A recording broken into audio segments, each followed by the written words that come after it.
যাদের মুখে রুচি নেই, একদমই কিছু খেতে ভালো লাগে না বা ঝাল ঝাল কিছু খেতে ইচ্ছে করে, তারা একবার হইলেও আমার এই রান্নাটা ট্রাই করে দেখবেন।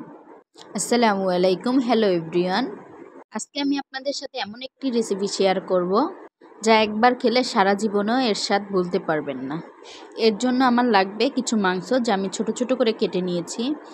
এরপর এখানে নিয়ে নিয়েছি আস্ত রসুন আর পেঁয়াজ কুচি।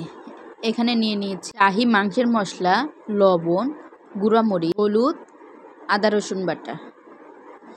এরপর চুলায় একটি কড়াই বসিয়ে দিব। এর ভিতরে দিয়ে দিব বেশি পরিমাণে সাদা তেল। ছোট করে কেটে রাখা মাংসগুলো ভেজে নিব। মাংসগুলো ভাজা হয়ে গেলে এগুলো একটা পাত্রে তুলে নিব।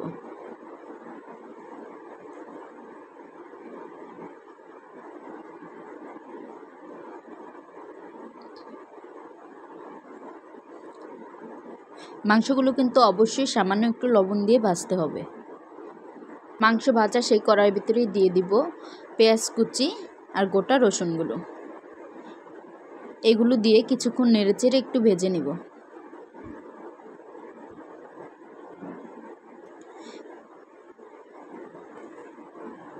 এগুলো ভাজা হয়ে গেলে এর ভিতরে দিয়ে দিব আদা রসুন বাটা।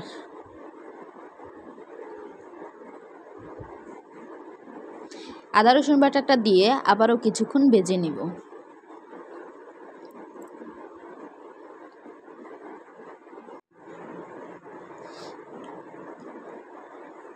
ভাজা হয়ে গেলে এর ভিতরে দিয়ে দিব সামান্য পরিমাণে পানি।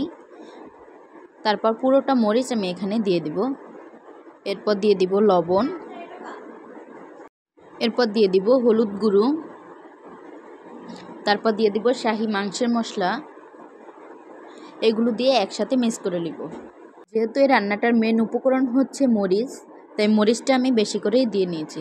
এরপর এগুলো একসাথে কষিয়ে নিব। একটু বেশি সময় নিয়ে মশলাগুলো একসাথে কষিয়ে নিতে হবে।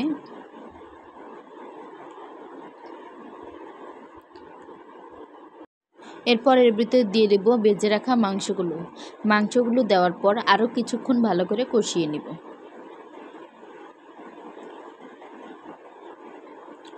ভালো করে কষানো হয়ে গেলে এর ভিতরে দিয়ে দেব পরিমাণ মতো পানি।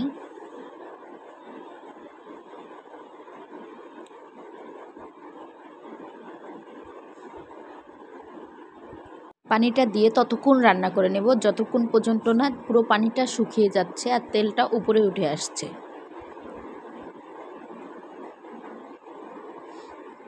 দেখুন পানিটা টেনে একদম পুরোটা শুকিয়ে গেছে আর দেখতে কতটা সুন্দর আর লোভনীয় লাগছে। আমি অনুরোধ করব একবার হলো বাসায় রান্নাটা আপনারা ট্রাই করে দেখবেন।